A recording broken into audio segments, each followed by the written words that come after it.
കഥ മുറാദ്, രചന റഷീദ് MRK, അവതരണം Abu Tamim. ഭാഗം 64. റൂമിലേക്ക് ചെന്ന് ഡ്രസ്സ് മാറ്റുമ്പോൾ അടുത്തേക്ക് വന്ന ഫർസാന ചോദിച്ചു, നിങ്ങൾ എവിടേക്ക് പോയതാ? പുറത്തൊന്ന് പോകേണ്ട ആവശ്യമുണ്ടായിരുന്നു. ഷാഫിയുടെ മറുപടി കേട്ട് അവൻ്റെ അപ്പോഴത്തെ മൂഡ് മനസ്സിലാക്കി അവൾ ചോദിച്ചു, ഞാൻ കുറച്ച് ദിവസം എൻ്റെ വീട്ടിൽ പോയി നിൽക്കട്ടെ. അതെന്തിന്? ഞാൻ വന്നിട്ട് കുറേ ദിവസമായില്ലേ. 1-2 ദിവസം പോയി നിൽക്കുകയാണെങ്കിൽ പോയി, കുഴപ്പമില്ല, പോയിക്കോ. അതെന്താ? ഏത്? എന്താ 2 ദിവസം മാത്രം? അല്ലാതെ ഞാൻ അവിടെ ഉള്ളപ്പോൾ നീ നിൻ്റെ വീട്ടിൽ പോയി നിൽക്കുകയാണോ? എനിക്കൊരാഴ്ച നിൽക്കണം. നിനക്ക് 2 ദിവസം നിൽക്കണമെങ്കിൽ പോകാം, അല്ലെങ്കിൽ ഇവിടെ തന്നെ നിന്നാൽ മതി. നിങ്ങളെന്താ ഇങ്ങനെ? ഞാനിങ്ങനെയാണ്, എനിക്ക് പോകണം. അവൾ ശബ്ദം കനപ്പിച്ചതോടെ ഷാഫി ഒന്നും ആലോചിക്കാതെ പറഞ്ഞല്ലോ, പൊയ്ക്കോ. 2 ദിവസം കഴിഞ്ഞ് വരണം. എല്ലാവരും കല്യാണം കഴിഞ്ഞാൽ ഒരാഴ്ചയൊക്കെ നിൽക്കാൻ പോകും. ഇവിടെ എല്ലാം ഓപ്പോസിറ്റ്. ഇവിടെ ഇങ്ങനെയാണ്. അതെ, ഇവിടെ എല്ലാം പുതിയ മോഡലാണ്. അടുക്കളയിൽ കഷ്ടപ്പെട്ട് വെച്ചുണ്ടാക്കുന്നവർ മരുമക്കൾ. ഉപ്പുണ്ടോ എരിവുണ്ടോ എന്ന് നോക്കുന്നത് അമ്മായിയമ്മ. എന്തും ആദ്യം അമ്മായിയമ്മയോട് ചോദിക്കണം. പറഞ്ഞാൽ കൂടുമെന്ന് അറിയാവുന്ന കാരണം ഷാഫി അവളെ നോക്കാതെ മൊബൈൽ നോക്കിക്കൊണ്ടിരുന്നു. ഫർസാന പറഞ്ഞ് അവസാനം പറഞ്ഞു, ഒരു വീടും അതിൽ 1000 ആൾക്കാരും. വേറെ പോയിക്കൂടെ മുത്തവർക്ക്? ആ വാക്കുകൾ കേട്ടും ഷാഫി മൊബൈൽ മെഡിലേക്കിട്ട് അവളുടെ അടുത്തേക്ക് ചെന്നുകൊണ്ട് പറഞ്ഞു, നീ ഇപ്പോൾ പറഞ്ഞത് ഒരിക്കൽ കൂടി പറഞ്ഞ്. ഫർസാന മിണ്ടിയില്ല. കൈകെട്ടി നിൽക്കുന്ന അവളുടെ കൈ പിടിച്ച് വലിച്ചും കൊണ്ട് ഷാഫി വീണ്ടും പറ. നീ എന്താ നിർത്തിയത്? ഇപ്പോൾ പറഞ്ഞത് ഒരിക്കൽ കൂടി പറ. ഷാഫിക്ക് തൻ്റെ മറുപടി ഇഷ്ടപ്പെട്ടില്ലെന്ന് മനസ്സിലാക്കി അവൾ പറഞ്ഞു, ഞാൻ ഒന്നും പറയുന്നില്ല. അതെന്താ, ഇതുവരെ 4 നാവ് കൊണ്ട് പറഞ്ഞത് നീയല്ലേ? പറയടി, ആരാണ് ഇവിടെ വന്ന് വേറെ പോകേണ്ടത്? അവൾ മിണ്ടാതെയായതും ഷാഫി പറഞ്ഞു, നോക്ക് ഫർസാന, എൻ്റെ ക്ഷമ നീ പരീക്ഷിക്കരുത്. നീ ഇപ്പോൾ കുറേ പറഞ്ഞല്ലോ, എൻ്റെയും എൻ്റെ വീട്ടുകാരുടെയും കുറ്റങ്ങൾ. നീ എല്ലാം കൊണ്ടും ഓക്കെയാണോ? ഒരാണിന് ഭാര്യ നൽകേണ്ടത് എന്തൊക്കെയാണ് നിനക്കറിയാമോ? ഇത്രയും ദിവസമായിട്ട് നീ എനിക്ക് എന്താണ് നൽകിയത്? എന്നെക്കൊണ്ട് പച്ചക്ക് പറയിപ്പിക്കാൻ വേണേൽ ഞാൻ പറഞ്ഞു തരാം. ഇതെല്ലാം കണ്ടിട്ട് മുന്നോട്ട് പോകുന്ന ഞാനൊരു പൊട്ടനാണെന്ന് നീ കരുതുന്നുണ്ടോ? ഷാഫി, ക്ഷമ മറ്റുള്ള അർത്ഥമൽക്കില്ലേ മോളെ. എല്ലാം കൂടി ഞാനുണ്ടാകും ഒരു ദിവസം തീയിട്ട് കത്തിക്കൽ. അതുവരെ എൻ്റെ ക്ഷമ പരീക്ഷിക്കാൻ നിൽക്കണ്ട. ആദ്യം നീ ഭർത്താവിൻ്റെ ആവശ്യത്തെ നിറവേറ്റി കൊടുക്കുക, എന്നിട്ട് വാ നിൻ്റെ ആവശ്യങ്ങൾ. അല്ലാതെ നാവിൻ്റെ നീളം കൊണ്ട് എൻ്റെ നാവ് മുന്നിൽ കാണിച്ചാൽ ആ നാവ് ഞാൻ അറിയും.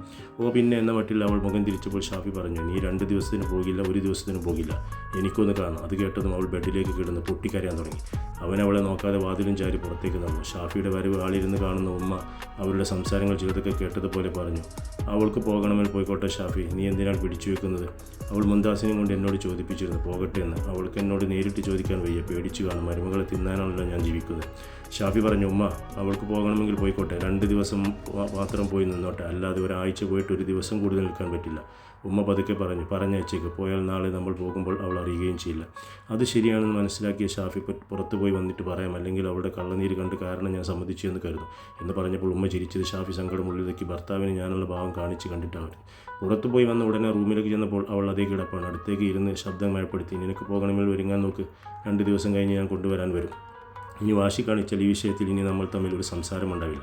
ഷാഫിയുടെ സ്വഭാവം പഠിച്ചുകൊണ്ട് അവളെ എഴുന്നേറ്റ് കണ്ണുകൾ തുളച്ച് ബാത്റൂമിലേക്ക് പോകുന്ന നോക്കി ഷാഫി നടുവിൽപ്പെട്ടത്. അങ്ങനെയുള്ള ഭാര്യമാരെ കിട്ടിയാൽ ഒരു പുരുഷൻ എന്ത് ചെയ്യാനെന്ന് ആലോചിച്ചുകൊണ്ടായിരുന്നു. അന്ന് വൈകുന്നേരം അവളെയും കൊണ്ട് അവളെ വീട്ടിലേക്ക് തിരിച്ചു. സ്വന്തം വീട്ടിലേക്ക് പോകുന്നത് കൊണ്ടാണ് സന്തോഷം മുഖത്ത് കാണാൻ കഴിഞ്ഞത്. ഷാഫി ശ്രദ്ധിച്ചു. സംസാരത്തിൽ മാറ്റമൊന്നും കണ്ടില്ല. ചോദിക്കുന്നതിന് മാത്രം മറുപടി കിട്ടി. വീട്ടിലേക്ക് ചെന്നപ്പോൾ അവിടെയും പതിവ് തെറ്റിച്ച് മാറ്റങ്ങളൊന്നുമില്ല. വാപ്പ പുറത്തു പോയതാണ്. അകത്തേക്ക് കയറിയിരുന്ന് കുറേ കഴിഞ്ഞപ്പോൾ ഉമ്മായിമ്മ ചായയുമായി വന്നു. ഒന്ന് ചിരിച്ച് തട്ടവും ശരിയാക്കി അവർ അല്പം മാറി നിന്നു. ഒന്നും സംസാരിക്കുന്നില്ല. പരിചയമില്ലാത്ത വീട്ടിലേക്ക് വന്നതുപോലെ അനുഭവപ്പെട്ടതും ഉമ്മയോട് അങ്ങോട്ട് സംസാരിക്കാൻ തുടങ്ങി. അവസാനം കൂടുതൽ തൻ്റെ അരികിലേക്ക് നിൽക്കാതെ അവളും ഉമ്മയുടെ അകത്തേക്ക് പോയതും യാത്ര പറഞ്ഞ് പുറത്തേക്ക് ഇറങ്ങി. ഈ വരവിൽ അവരുടെ പെരുമാറ്റങ്ങൾ കണ്ട് മനസ്സിൽ അസ്വസ്ഥതയൊന്നുമില്ല. നമ്മൾ ഒരുപാട് പ്രതീക്ഷിക്കുമ്പോഴാണ് എല്ലാം ബുദ്ധിമുട്ടുണ്ടാക്കുക. ഷാഫിയും മാറാൻ പഠിച്ചു കഴിഞ്ഞു. അവനവൻ്റെ വിധി എന്ന് ചിന്തിച്ചാൽ തീരാവുന്ന പ്രശ്നങ്ങൾ നമ്മളുടെയൊക്കെ പരിസരത്തും ഉണ്ടാകും. എന്തു ചെയ്യാൻ? അങ്ങനെ ചിന്തിക്കാൻ ഈ ദുനിയാവമതിലുള്ള നമ്മൾ സമ്മതിക്കില്ലെന്ന് മാത്രം. അവളെ വീട്ടിലാക്കി തിരിച്ചു വരുമ്പോൾ സുറുമിയോടൊപ്പം പിറ്റേന്ന് പോകുന്നതിനെക്കുറിച്ചായിരുന്നു ചിന്തകൾ. എന്നാലും അയാൾ തന്നെ കാണണമെന്ന് പറഞ്ഞത് എന്തിനായിരിക്കും? കാലിലുള്ള പാടുകൾ അയാൾ എങ്ങനെ അറിഞ്ഞു? സുറുമിത്ത പറഞ്ഞതിലും കാര്യമുണ്ടാവും. ആരോ ഞങ്ങൾക്ക് പിറകിലുണ്ട്. വീട്ടിൽ വന്നപ്പോൾ ഉമ്മയോട് പറഞ്ഞു, നാളെ പോകുമ്പോൾ എല്ലാവരും കൂടി പോകാം. താത്തമാർ എല്ലാവരും വന്നോട്ടെ, അവരായിട്ട് ഒഴിവാക്കണ്ട. ശരിയാണെന്ന മട്ടിൽ ഉമ്മയും സമ്മതിച്ചു. റൂമിലേക്ക് ചെന്നപ്പോൾ മനസ്സിന് അസ്വസ്ഥത അനുഭവപ്പെടുന്നത് പോലെ ഫർസാനന്ദൻ്റെ മനസ്സിലേക്ക് ഇന്നുവരെ കയറിയിട്ടുണ്ടെങ്കിൽ ഒരു ഭാര്യ എന്ന പദവിയിൽ അവളല്ലാതെ ആരുമില്ലല്ലോ. ഇങ്ങോട്ടിനി വിളിക്കുമെന്ന് തോന്നില്ല. മൊബൈലെടുത്ത് അവളുടെ നമ്പറിലേക്ക് വിളിച്ചാലോ എന്ന് ചിന്തിച്ചെന്ന് പലവട്ടം നമ്പർ കോൾ ചെയ്യാൻ ഒരുങ്ങിയെങ്കിലും മനസ്സ് സമ്മതിക്കുന്നില്ലായിരുന്നു. അവസാനം പറ്റാതെ വന്നെന്ന് വിളിച്ചു. ഒരുപാട് വട്ടം വിളിച്ചപ്പോൾ അവൾ ഫോണെടുത്തു. എന്താ എന്ന് കനപ്പിച്ച് ചോദിച്ചപ്പോഴാണ് വേണ്ടിയിരുന്നില്ല എന്ന് മനസ്സിലാകുന്നത്. വെറുതെ വിളിച്ചതാണ്, ഇങ്ങോട്ട് വിളിക്കില്ലല്ലോ, അതുപോലെ എല്ലാവർക്കും പറ്റണ്ടേ. അതിനുള്ള മറുപടിയായി അവൾ പറഞ്ഞു, ഞാൻ കണ്ടതല്ല, കുറച്ച് ദിവസം എൻ്റെ വീട്ടിലേക്ക് നിൽക്കാൻ പോകട്ടെ എന്ന് ചോദിച്ചപ്പോൾ നിങ്ങളുടെ സ്വഭാവം. ഷാഫി മറുപടി പറയാതെ നിന്നപ്പോൾ അവൾ വേറെ ഒന്നുമില്ലല്ലോ എന്ന് പറഞ്ഞതും അവൻ ഫോൺ കട്ട് ചെയ്തു. വെറുതെ ഓരോന്ന് ആഗ്രഹിക്കും എന്നതിൽ കിട്ടിയില്ലെങ്കിൽ സങ്കടപ്പെടാൻ തൻ്റെ വിധി. അവൾക്കൊന്നും നല്ലപോലെ സംസാരിക്കാൻ കഴിഞ്ഞില്ല.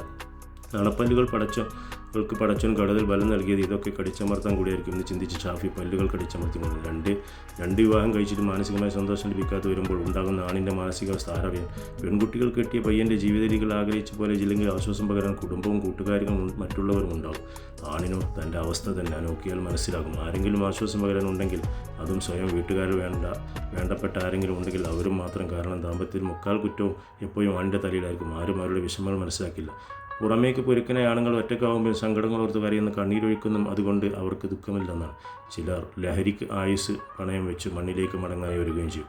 പക്ഷേ വിശ്വാസികൾക്ക് അതൊന്നും വയ്യല്ലോ. ക്ഷമിക്കാനാണ് മുന്നറിയിപ്പ്. കൂടുതൽ ആലോചിക്കാതെ നാളെ അയാളെ കാണാൻ പോകാനുള്ള ഒരുക്കങ്ങൾ മനസ്സിലിട്ട് നമസ്കരിക്കാനായി പുറത്തേക്ക് പോയി.